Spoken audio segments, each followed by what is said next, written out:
The nuclear war that we have been relentlessly warned about is now right on our doorstep, Michael Snyder reports. Once the nukes start flying, there will be no going back. So I hope that you all understand that we're playing for all the marbles here. Sadly, our leaders don't seem to get it. They just keep escalating the conflict in Ukraine. And on the other side, the Russians just keep escalating matters as well. On Thursday, Russia responded to news that the US and Germany would be giving highly advanced tanks to the Ukrainians by firing a barrage of missiles and drones across the country. The Russians are now so invested in this war that there is no way that they could ever back down. Of course, the same thing is true for the Biden administration. Joe Biden has staked his presidency on winning this war, and Congress has already approved approximately $100 billion in total aid for the Ukrainians. We're on a collision course with destiny, and the cataclysmic war with Russia that I've been warning about for many years is now right on our doorstep. Donald Trump is warning that a worst-case scenario is coming too. On Thursday, he posted a message that instantly made headlines all over the world. A Truth Social post from Trump on Thursday appeared to react to a recent wave of announcements on Western tank deliveries. First come the tanks, then come the nukes. Get this crazy war ended now. So easy to do, Trump wrote. He's quite correct. We must end this war before the nukes start flying. And actually, Joe Biden once warned that we would be facing World War III if we ever sent tanks into Ukraine. But now the Biden administration is trying to assure us that sending tanks into Ukraine is perfectly fine. Looking at this point, we are providing more funding in the war for Ukraine than everywhere else combined, everyone else combined, more military equipment for the war in Ukraine than everyone else combined, more ammunition for the war in Ukraine than everyone else combined, and more military intelligence for the war in Ukraine than everyone else combined. In addition, we're regularly flying Ukrainians into this country for training.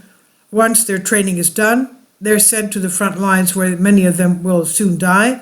Sadly, as long as it's not our boys and girls that are dying on the plains of eastern Ukraine, most Americans are simply not going to care. But the truth is that this has become our war, and the Russians understand this very clearly.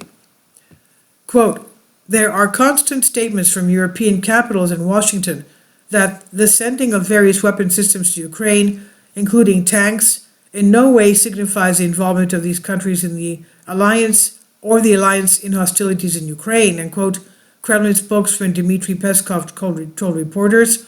He says, we categorically disagree with this, and in Moscow, everything that the alliance and the capitals I mentioned are doing is seen as direct involvement in the conflict. We see that this is growing, he said. Over and over again, the Russians have threatened us with nuclear weapons, but for some reason we are not taking those warnings seriously. This week, the head of Russia's lower house of parliament wrote something that should send a chill up all of our spines. The head of Russia's State Duma has said that the promised deliveries of additional weapons to Kiev by Western countries could heighten the war in Ukraine to a new level that could result in a global catastrophe.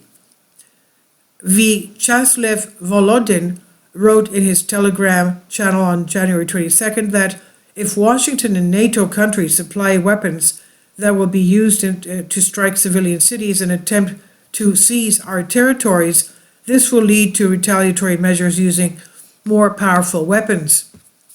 The comments by the head of Russia's lower house of parliament were broadly taken to mean nuclear weapons, and he has now joined other high-ranking Russian officials who have recently threatened a significant escalation of the unprovoked war the Kremlin launches against Ukraine 11 months ago. But the Biden administration can't back down now. Biden has essentially pushed all of his chips into the middle of the table and is betting everything that this war will be a success. Biden has pinned his legacy on a major land war in Europe, in which the United States has engaged in an effective proxy battle with nuclear rival Russia. This fight, which is in a way the last battle of the Cold War, is a test of will between the American president and Kremlin strongman, deeply influenced by the US-Soviet standoff, Biden is leading the most significant foreign policy venture, at least since the invasion of Iraq in 2003. Its success is critical for America's credibility as well as his own. The magnitude of the mission is likely to overshadow much of the rest of his presidency, including the current investigation into misplaced classified documents in world history. So many escalations are inevitably coming. It's time for the American people to face the truth. We are at war and there is no way out. Recently, an extremely long line of tanks was spotted rolling across Kansas. Scenes such as this will become increasingly common in the days ahead. If the American people truly understand what was at stake, there would be massive protests in every major city, US city right now. But they don't understand what's at stake. We're literally closer to a nuclear annihilation than we have ever been in our entire history, and the Russians have actually been preparing for such a scenario for decades. Unfortunately, the backbone of the US strategic nuclear arsenal is still made up of hopelessly outdated Minuteman missiles that first went into service back in the 1970s. Would you want to use a computer or a phone from the 1970s? Well, then why would we want to fight a nuclear war with missiles from the 1970s? But instead of addressing that glaring need, the Pentagon is gearing up for conventional wars on multiple fronts, and this is making US arms manufacturers very happy. The Post also notes the budget proposal does far more than that. It lays the foundation for a vastly revitalized defense industrial base and does so with one eye on the People's Republic of China. 25 new mass assembly lines will soon roll out weapons quantities far in excess of what is required to replenish Ukraine. 700 HIMARS systems are ordered versus the 20 sent to aid Kiev, and 3,600 of two kinds of anti-ship missile more appropriate for the South China Sea than the Black Sea. One way or another, the military-industrial complex always seems to win. But if a nuclear war erupts, there will be no winners, only losers. Joe Biden and his minions are assuring us that the war in Ukraine can be won without nuclear weapons ever being used by either side. Do we believe them? Hopefully they are correct, because if their gamble fails, it will literally mean the end of civilization as we know it today. It's finally here. Michael's new book entitled End Times is now available in paperback and for Kindle on Amazon. This is written by Michael Snyder. He says about the author, "My name is Michael, and my brand new book entitled End Times is now available on Amazon. In addition to my new book, I've written 6 other books that are available on Amazon, including 7-Year Apocalypse, Lost Prophecies of the Future of America, The Beginning of the End, and Living a Life That Really Matters. When you purchase any of those books, you help to support the work that I'm doing, and one way that you can really help is by sending copies as gifts to family and friends.